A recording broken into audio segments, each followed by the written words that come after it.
It's been a day, but I think the community is coming together. So we're on our way to Fort Worth to the CrossFit Games.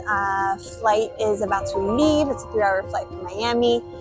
Very, very excited to get a lot of work done.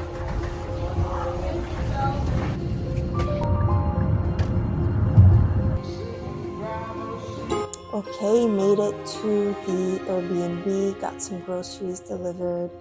It's a really cool loft. Just gonna make a quick dinner, take a shower, and just sort of try to wind down before the craziness that starts tomorrow. First day, let's go. Hey guys, we're back at the Airbnb early because the CrossFit Games has canceled the rest of the events of day one. Unfortunately, Lazar, Dukić passed away during event one, and it's super shocking being on site as well. Yeah, it's a lot. So obviously our condolences to his family. I can't even imagine what they are going through right now. We also don't know what's going to happen for the rest of the weekend. So right now I think everyone's just processing, and we'll see what happens. But definitely a sad day for the CrossFit community. It's late Thursday evening, and it was just announced that the CrossFit Games are still happening. So don't know what the schedule is going to look like or the workouts or anything. I'm sure it was a really hard decision to make. I guess we will see tomorrow. Morning team, it's 6:30 a.m. and I'm at just a normal gym. Did not have time to go to a CrossFit gym this morning. There's a lot going on today with the schedule. So wanted to get an early morning in at the gym. Didn't sleep well at all. It just feels like yesterday's events were just so overwhelming that the brain did not want to shut off. So I did not want to come to the gym, but I think it'll do me some good just to move.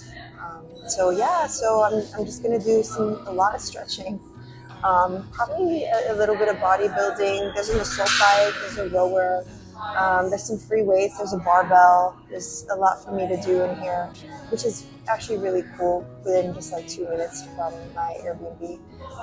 But yeah, I'm excited to get a sweat in.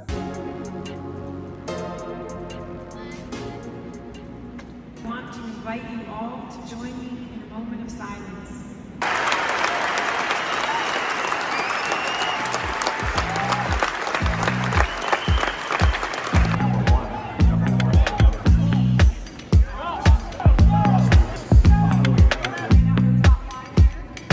We are at the track.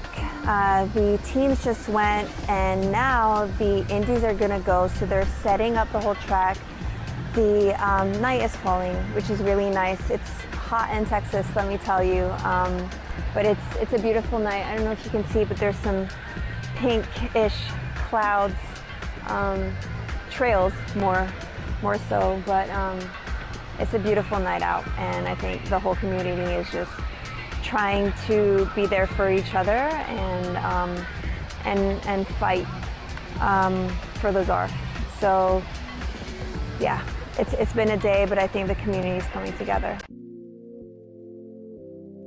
Good morning. It's Saturday morning. We got the schedule late last night. Events were supposed to start at 8 a.m. today, but they pushed it back to 9 a.m. So we're starting with Chad with a twist. I've changed the content, obviously. I had this whole idea of content for every day during the games prior to the tragedy that occurred on Thursday. So instead of interviewing athletes yesterday, I felt that they needed some space. And so I interviewed the spectators just to give athletes a message of love, because competing must be really, really hard in these circumstances.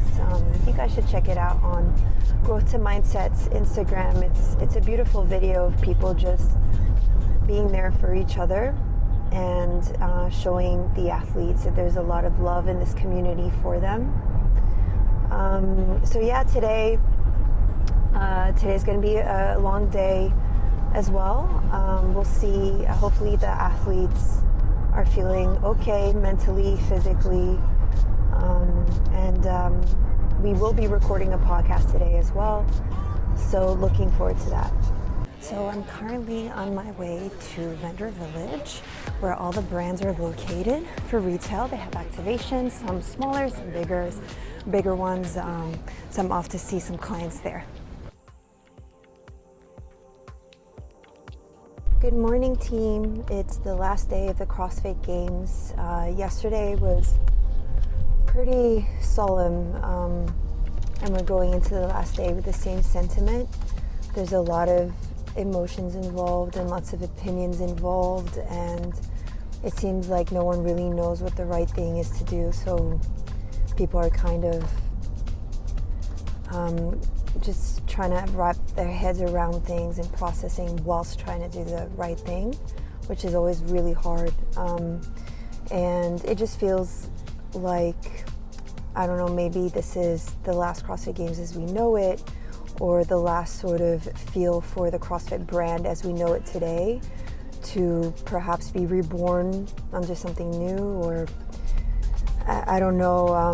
I know there will be some changes made, and of course we recorded a discussions podcast episode yesterday, myself and Cooper Marsh, who's a sports agent to a bunch of the different athletes competing, including Danielle Brandon, for example, and we had this conversation around how athletes are handling all this, how they're just trying to make the right decision, and also what might be the future of CrossFit and the CrossFit Games. So once that comes out, definitely do please check it out. It's very interesting to see the perspective from the athlete side as well, the in the trenches, which I think is really important to take into consideration, of course. So yeah, we're heading into the last day. We don't know how this is all gonna go down, but yeah, I guess we'll see. Hi you guys, my name is Fisa Yaffe. I just want to share a message of love, and anyone that knows me, I get very emotional, but this weekend has been very emotional for everyone. Friends of Lazar, family of Lazar, communities of Lazar. I am one small athlete that has had small moments of just sharing a smile in recognition of Lazar, but I feel so connected because, and so does everyone, because of his energy, his passion, his happiness for people. And I think in times of sadness, we need to keep honoring who his heart was and continues to be. So despite the anger and rage and awful feelings that we feel, let's keep going back to love and honoring him, who he is, respecting his family. And everyone feels so many different things. It's not wrong or right, but just continuing to allow people feel what their hearts feel. And after the CrossFit Games are over, I hope that everyone goes home and continues to remember him and continues to take a stand for what happened and that it could never happen again. And hopefully after this, people continue to love on each other and live like Lazar and live like his heart would want us to continue to live. So sending all the love to Lazar's family, Lazar's friends, Lazar's communities. We love you, Lazar. We want you here. We are happy that you're resting. Hi, I'm Alex. Yes.